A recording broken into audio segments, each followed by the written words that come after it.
Yes, Geordies, welcome back to another episode. The first thing I want to say is always, I hope everyone's well. The second thing I want to say, Newcastle United are up and running. There's only one place to start, and that is Newcastle United get their first win of the season, and I couldn't be happier. I don't care how it happened. As long as we got 3 points on the board, we took some confidence into the Barcelona game midweek, and I am smiling. I am all happy because this man, the big bad German, scored on his debut, got his first Newcastle United goal, opened his account, and I cannot wait to see more of him. So that means there's only one place to start, and that is Nick Woltemade. Welcoming in Newcastle, Nick Woltemade. That just means in German, welcome to Newcastle. So if you didn't know already, Newcastle United have just beaten Wolverhampton Wanderers 1-0, and the man that scored the only goal of the game on his debut, may I add, was our new striker, Nick Woltemade. So let's talk about his performance before we look at the game, break down all the goals and what we did well, who played poorly.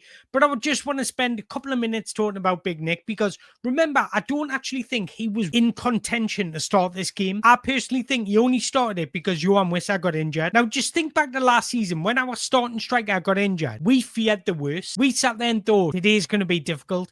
We're not going to get many opportunities. We're not going to score many goals today. Although we didn't score many goals today, now we've got more depth in that striker position. This is why you need depth in your squad. But let's talk about his performance because I thought he took his goal extremely well. And I also thought he led the line brilliantly. What I did enjoy about his game, he wasn't too one-dimensional. He was mixing it up. He was coming short at times. He was pinning defenders back. He was receiving it to feet. He was pulling into wide areas. He was just causing a lot of confusion for the Wolves defenders. And you've got to think that's a difficult game for him because it's a high-pressured situation. Newcastle United are desperate for a win. We all know we're desperate for a goal scorer. And he's making his debut in a game where we should be winning. So there was a lot of pressure on him during this 90 minutes. And to be honest, I thought he looked super comfortable. His movement, link-up play just showed glimpses of exactly what Newcastle fans can expect. But exactly why Newcastle spent the money on him. He's technically very strong, excellent first touch, he releases the balls at the right time. And what I do really enjoy about him is his ball appreciation. He loves having the ball at feet, but not only that, he takes care of the football. And do you know what I really enjoyed about his performance? His desire, his hunger, his work rate off the ball. I was already beginning to show what exactly Eddie Howe had been working on in the training pitch. Defensively, he kept his shape well and he understood the pressing triggers. And you got to think, remember when Tonali hit the post? That all came from him tracking back and winning the ball back. I can't lie, I just thought it was a brilliant performance, especially for his Premier League debut. I feel like just saying loads of German words from him, to be honest. Sprechen Sie dich eins. And just think about his header. What a header it was. The movement to lose his marker, the power he generated in the header, the precision in the finish. It was an excellent finish from the big man. Let's just break it down. Do you know what I really enjoy about this? It's the cleverness in his movement, because I'll break it down for you because he's getting marked touch tight there. No centre forward wants to be marked touch tight there because they want a little bit of a run up. They want to manipulate the space, but he's happy to get marked touch tight because he's 6'6", so he's confident that he can win the aerial duel. But not only that, let's move it on just a second. And look, he's touch tight again, and it looks like he's going to dive in front of the defender. So the defender's anticipating, and most centre forwards will dive in front of the defender so they can get to the ball first. What do I always say about good centre forwards? They get on the blind side of defenders. The best centre forwards get on the blind side in between the centre back and the full back. And the reason you do that is because if you're behind the centre back, he's got no idea where you are. He's worried about where you are, so he loses flight of the ball. Or he's concentrating on the ball, so he loses flight of his man. One or the other, he cannot do both things. But if you're in front of the fullback, means you get to the ball first. And that is exactly what happened, because he took a step forward like he was going to go in front of the defender, but then he peeled off behind him and got him behind him, and that allowed him to manipulate and win the ball. Just the movement was so clever. I'll say it again, not many centre forwards get to that delivery because they all go towards the ball, whereas he moved away from the ball, so it allowed him to get above the defender. I just thought it was super clever. And let's talk about the delivery from Jacob Murphy, because he's becoming Mr. Reliable. His delivery from open play is unbelievable. So precise, so clean, and so inviting for the strikers. I'm happy for Jacob Murphy because obviously he's felt a lot of pressure this season as well. With us bringing in Anthony Elanga, he's probably thought, we spent 55 million on that geezer, I'm going to lose my spot here. But if he can come on the pitch and continue to produce and provide goal contributions, you can't argue with that. And that's exactly what he's doing. So hopefully that's one of many goals for Nick Woltemade and one of many assists for Jacob Murphy. Guys, I'm just super happy we won the game. Like, our season starts now. Like, I am so happy. I don't really care about the performance. I wanted 3 points on the board. One thing I will say, that is 4 games, 3 clean sheets. You're doing something right when you're keeping clean sheets, because offensively, eventually it will click. And once Johan Wissa comes back and Big Nick gets more game time and consistency, offensively, we're just going to get better as the season goes. So let's talk about the game, because I'm going to be honest, we need to give Nick Pope his props, because he made a crucially important save in that opening 10 seconds. If we went 1-0 down there, the game's different. So you've got to give your goalkeeper props. And today we need to give, although he's not the best with the ball at his feet, he is a very good shot stopper. But you know what? I was sitting there watching the game and I thought for the first 30 minutes, Wolve matched us. I thought they were quite well. I thought there was nothing splitting the two sides for the first 30 minutes. No team really took control of the middle of the pitch. Felt like we were getting a hold of the game, and then they were getting a hold of the game, and then they were reacting quicker, then we were reacting quicker. Just nobody really took control of the game. But as the game went on, we grew into the game, and we've seen that this season. And again, as we grew into the game, I thought we played some lovely football. In that first half, we were exploiting the wide areas, we were creating overloads, there was little 1-2 combinations, we were getting bodies around Nick Woltemade, and that is when we looked were most dangerous. There was a couple of times in that first half where we're breaking through the lines. Harvey Barnes was getting in on goal. Unfortunately, he was just slightly offside. And I'm talking about the incident when Jacob Murphy scored. But this is what I was talking about in my preview, the space in the wider areas. And I think once we grew into the game, Wolves didn't really offer anything. Didn't think Wolves were great today. To be honest, I don't think Newcastle were at our best, but I just thought we deserved to win the game. But one thing I was massively impressed with was our defensive shape. Our shape and understanding of pressing triggers is phenomenal. And I include Nick Woltemade in that because he hasn't trained much with the full team, but yet he understood his positioning, he understood the defensive triggers. We were forcing Wolves to go either into the wide areas, which is exactly what I said in my preview would do, or back to the goalkeeper.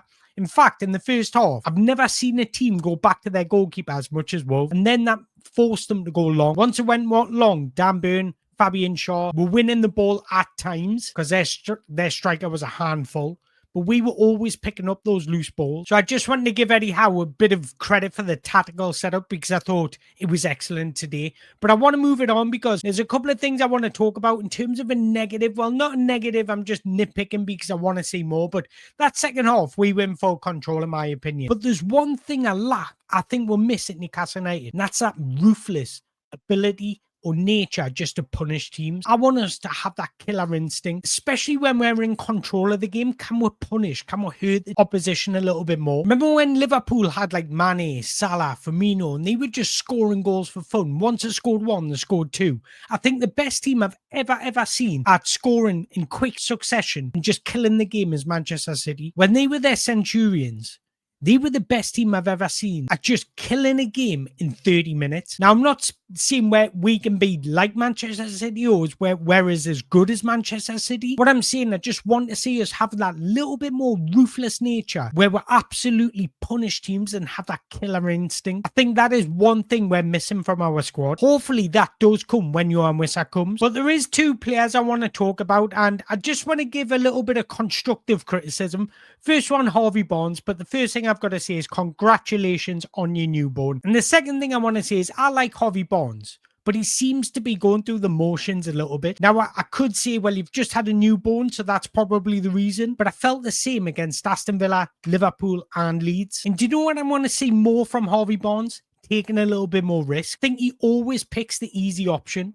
whether that be to go back to your midfielder or go back to a fullback or just put the cross in when there's nobody there to aim for. Sometimes I want him to get the ball, pin up the left back, and drop his shoulder and try and beat his man. I don't care if he loses it. Just have a go. Now, he did that once in the second half and we'll cut Wolves open. And I'm going to show you exactly what I mean. Because there was one time in that second half where he pinned up the fullback and look at him driving past him. I want to see a little bit more of this from Harvey Barnes because I think this was probably our best sequence of play during the whole game. He played it into the striker who laid it off the midfielder, who laid it back off to the striker, who laid it off to Harvey Barnes. Then he put the shot over the bar. But this causes problems and I want to see a little bit more from Harvey Barnes in terms of this type of football. Don't care if he loses a ball. At times he will lose a ball, but take a little bit more risks, because that's when you punish and hurt the opposition. Because from that position, we got into this position. Bruno lays it off to Harvey Barnes and he puts it over the bar. But this is what I want to see more of. And then I need to talk about Kieran Trippier, because to be honest, it looked like he just had one of those days. It looked like whatever he was trying just wasn't coming off for him. I'm actually surprised he started. I thought Hall would have started. Tino would have started right back and kept Trippier for Barcelona just for that experience. That's what I was expecting. But look, Kieran Trippier hasn't had the best starts of this season. I thought he played quite similar against Leeds, where he was misplacing just easy passes and just having no ball appreciation. So I just wanted to point that out. Not trying to be negative, just some constructive criticism. But there is one guy that just continues to blow my mind, and that is Sandro Tonali. We have to tie him down to a new contract, because I'm running out of words about Sandro Tonali. And I feel like every match review, I'm speaking and doing a page on Sandro Tonali, and I'm literally running out of words, because he seems to be getting better and better every game, and I thought it was impossible. He is everywhere, and he's morphing into the complete midfielder if he wasn't already. He's like a throwback midfielder. He can do a bit of everything, and he's everywhere. Do you know what I love about him? He's got this serious bite about his game. He presses high, tackles hard. He's not afraid to get physical. His passing range is exceptional. He can orchestrate attacks from the base of midfield. He can drive with the ball, and he seems to be quicker when he's got the ball at his feet. He's just an absolute warrior and a joy to watch. And do you know what I'm starting to find with him? His technique on his ball striking is ever improving. If you give him space around that D area, he will punish you now. We've seen it when he was on international duty with Italy. He hit the post today. I can foresee him getting 5 or 6 goals from that D area this season. So look, we've got our first win of the season. There are plenty of positives to take from this game.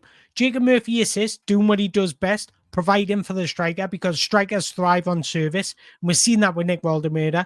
Nick Woltemade scoring on his debut. What a debut. What a guy. I love him already. I think I'm part German now. Joelinton showing exactly why he's important to us, and I thought he played very well today, just breaking up opposition's attack. Yes, he wasn't his best Joelinton, but I thought he was very good. Bruno grew into the game, and I want to talk about Bruno, so stay tuned. Fabian Shaw, yet another strong defensive display alongside Dan Burn, and all this brings us confidence going into the Barcelona game. And I cannot wait for that. But the reason why I want to talk about Bruno, because I can't lie, guys, I don't understand the criticism. Okay, might take him a little bit of time to get up to speed in games. At times he starts slowly. He's so important to us. And I'm seeing on social media fans slating him consistently. And I just think, this is my opinion, and I want to know your opinion. I think we need to chill on the guy a little bit. And I'll tell you why. We speak about Tonali being our all-round midfielder, and I think he gets all the plaudits. Look, I love Tonali because he's everywhere, he's running everywhere, whereas Bruno is tactically very smart. He is actually an all-round midfielder. He defends, he creates, he controls tempo. He's a relentless presser and tackler off the ball. He averages 2.7 tackles per 90, which is the most out of anyone in Newcastle United squad. He creates 1.42 chances per 90, which is the most out of anyone in Newcastle United squad. That's nearly identical to last season's statistics. And he's also capable of scoring himself. I would like to see him get more goals, but he scored against Liverpool. But do you know what impresses me the most? Is his tactical intelligence. He understands the rhythm of the game so well. He covers for his teammates when they roam forward. When Tonali gets forward, just watch Bruno. So clever. He fills in the holes so well. But also when he's receiving the ball, he understands when to quicken play up and slow it down. When you've got a player like this that understands it in the team, that settles the nerves of everybody else. He's such an important player for us, guys. But look, that's all I've got to say on the game. Was it our best performance? No. Is it going to be our best performance this season? No. Did we win the game? Yes. Is it our first win of the season? Yes. Can we complain with the win? No. Were we the better team? Yes. Did we deserve the win? Absolutely. So take it for what it is. It might only be 1-0, but 1-0 is 3 points, and that is vital. Our season starts now, remember. And just think, we've still got Anthony Gordon to come back. We've still got Jacob Ramsey to come back. We've still got Johan Wissa to come back. There are plenty of positives why we can have an exciting season. And this win today just breeds confidence going into the Barcelona game. Confidence builds momentum, and that's when winning becomes a habit. Let's start getting into that habit. But look, I want to hear from you guys. I want to hear from the top performers. Sandro Tonali, unbelievable. Man of the match performance once again. He just ran the show. Like, he is so good. But look, I want to hear from you guys. Who was your man of the match? Who were you impressed with? And also, don't be scared to provide a little bit of constructive criticism. Who do you want to see more from? But what did you enjoy about the game? And are you excited for Barcelona on Thursday? I cannot wait. But look, guys, 3 points. We're back to winning ways. If you've enjoyed this video, make sure you hit that like button, hit that subscribe button. Congratulations, Nick Woltemade. Congratulations, Nick Woltemade. And there's only one thing left to say. Away the lads.